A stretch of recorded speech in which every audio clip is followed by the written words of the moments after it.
We've had a welcome to country, we've had an acknowledgement of country, and many people struggle to deliver an acknowledgement of country. And we did some research and work in that sort of space and found that really it wasn't that people didn't have a lack of access to knowledge about how to do that. A 30-second Google search will, give you a script and put you on your way. But there was this paralysis about not wanting to be tokenistic, wanting to really become authentic. So when we sat with that and we thought deeply about that, what we found was many people couldn't actually answer three questions. What's the Aboriginal nation or country that you were born on? What's the name of the Aboriginal nation that you grew up on as a young person? And where do you now live and raise your family as an adult?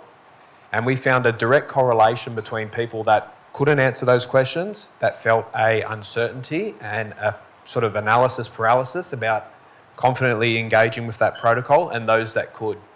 So coming off the back of just that point I wanted to take away before I even start talking about co-design, I just want to, leave an offering for anybody here that maybe can't answer those questions yet, to take some time after here and sit with them and start to think about them, because the essence of this protocol of acknowledging country is about connection. Stretching from the mouth of the Brisbane River right out to the Great Dividing Ranges at the foothills of the Warwick Range, back up through to the Caboolture River as far down south as the Logan River. Within this drive there are several different subclans, the Jagera, the Yagara, the Ngurungu, and also the Turrbal people. On behalf of these people, we'd like to extend a warm welcome. And just on behalf of our people, we'd like to say,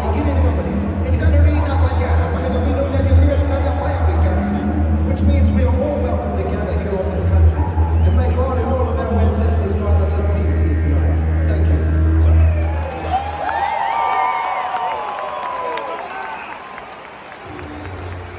Ever just sit there at a sporting event / game, a concert, your child's assembly, your work meetings, and now even church services, and thought to yourself, why the am I being welcomed to the country I was born in? Why am I acknowledging a bunch of dead people randomly? Well, let me know your opinions in the comment section. I'd love to hear them. This is a safe space, however, abbreviate your cuss words for YouTube purposes. Let's all agree to disagree. This is merely content for us. Don't get your knickers in a bunch. Australia is a weak country in general. No balls, quote, can't even protest properly. Just online warriors, quote. Now, apparently welcome to country isn't a Aboriginal traditional practice. It's something the government made up for the sake of showing reconciliation. Go figure. I'm not sure how true this is, but I believe it's made up. Plus, it's a billion-dollar industry for Aboriginals, aka Indigenous Australians. Bloody Aboriginals, I tell ya. I'd like to pay respect to founders of YouTube. I'd like to extend my respect to board members both past and present. Thank you for welcoming me to your platform. Hi, how are you? Welcome to our channel, Faceless, Scenary. We discuss anything and everything that's on the net. Feel free to send in your recommendations. Scroll through our channel to see what else is there to watch. Don't forget to smash the like button, subscribe, and share this video with whomever it might pique interest of. Before we continue, please like and share this video around. I have a feeling it'll be restricted within 72 hours of uploading, and I'll be shadow banned again. I mean, go look at my Australian Yarns playlist. You'll understand why I get shadow banned. Local land council representatives are being paid up to $11,000 and $35,000 to perform Welcome to Country ceremony. This price varies though. Need to include travel cost and other aspects that go into performing this. So imagine how much the bloke that lands the AFL Grand Final and NRL Grand Final gets. So apparently the Welcome to Country began because one bloke split a group of high hippies into 2 times groups, male and female, and welcomed them to his land to have a doof. In the 1970s, Rhoda Roberts coined the term Welcome to Country. I know, sounds silly, but look it up. I promise you, That's the information I found when researching. They stamped Welcome Country in 1976 at the Perth International Arts Festival. Two artists, Richard Wally and Ernie Dingo, performed their own rendition of the Welcome to Country. So, according to Richard Wally, two Maori performers, Polynesian and Pacific Islander, refused to perform without receiving an official Welcome to Country by traditional Aboriginal elders. 1979, the first public Welcome to Country was performed at the Miss Universe competition in Perth. Now, for the following decades, the Welcome to Country wasn't a big thing in society. It failed to gain mainstream traction, so it wasn't done as often. Turn back the time, honestly. In 2008, it all changed with Kevin Rudd's apology speech. After that apology speech, Welcome to Country became a huge deal. Soon after that, a two-tier system was developed, which is Acknowledgement of Country and Welcome to Country. Welcome to Country is formal, which involves an elder, dance crew, and some smoke, etc. Acknowledgements are what we see at every sporting event in Australia. Acknowledgement of Country is done by anyone and everyone. So the stuff you get at work meetings, conferences, presentations, etc., my thing is, what the f*** do traditional custodians and ancestors have to do with my job? Like, you guys are taking the piss with this Acknowledgement to Country. The welcome is a modern appropriation of territorial customs found in traditional custom practices. These welcomes are basically verbal visas for everyone to step on Aboriginal territory. Now, apparently this is so you're given safe passage and can use the resources the land provides.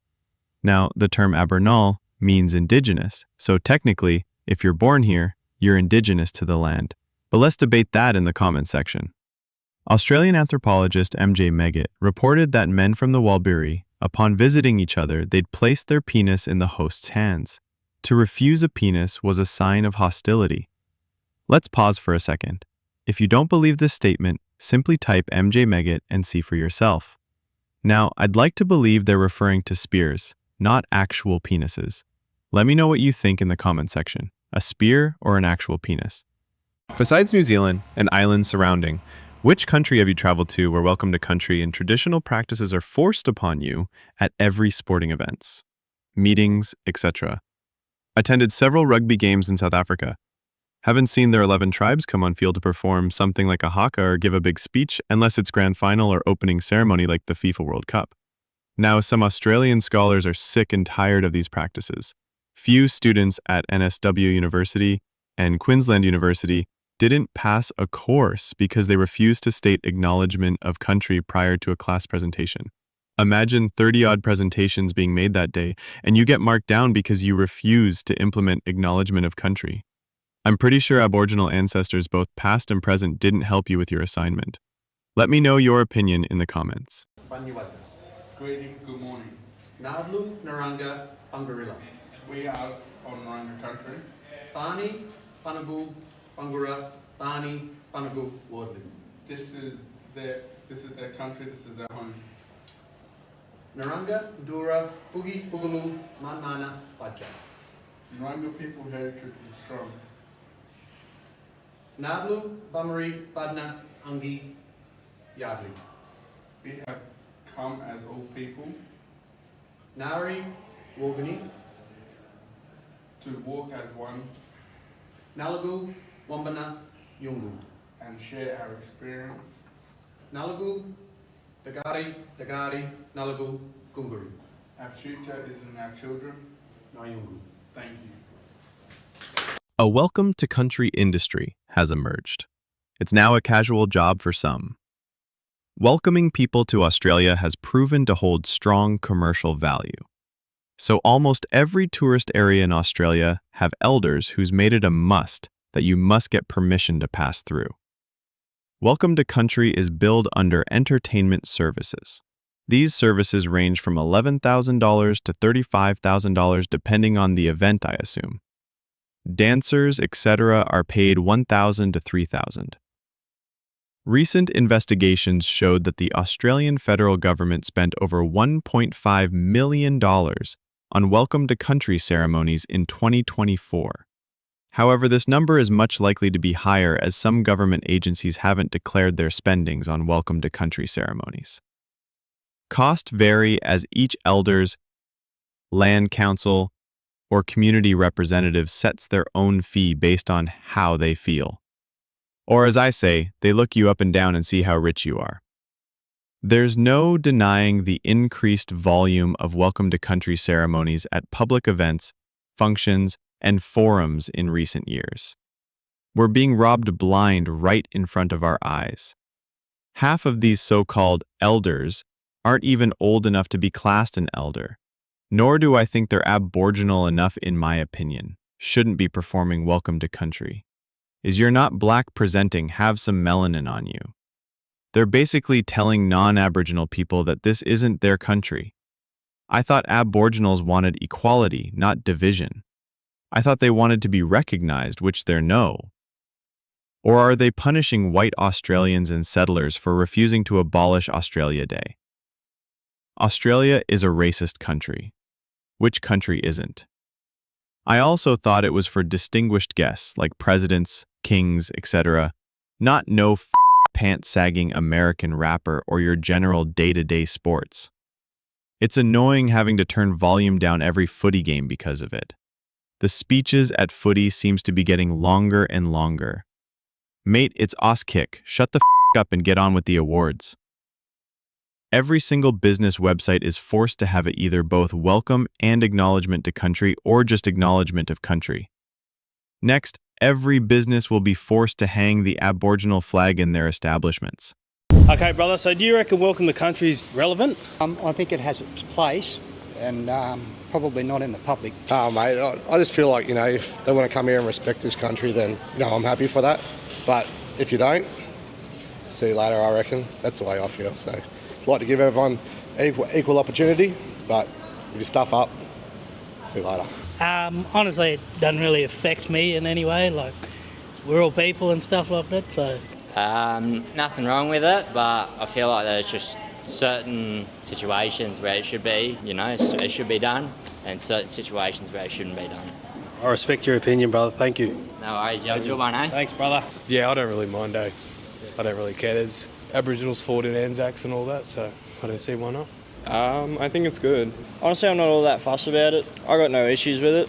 I've grown up in towns where it's been everywhere all my life. I think it's good to appreciate the land and it's like the respectful thing to do. But I do think it's like something that you should do and it's very respectful and it's good to acknowledge the land and the traditional owners of it. Obviously, you've seen what happened down in Melbourne Anzac Day. Do you agree with that? I did see, was it that one guy who said some stuff? Yeah, that was really not right, not the right time at all. Well, in general, not the right time, but especially not at the Anzac March or anything like that as well, which was really rude. I think they're out of place. They shouldn't, even if they had the wrong opinion about it or the wrong idea about it, they shouldn't have spoken up at Anzac Day. Probably not the best way to go about and stuff like that. I get people want to get their voices heard and stuff, but ways to do it. Appreciate your time, brother. Thank you. Brother. That was complete disrespect, even on Anzac Day. Yeah, it's pretty full on, Leave it for after or something, maybe, I don't know. Cheers, brother. Cheers, legend.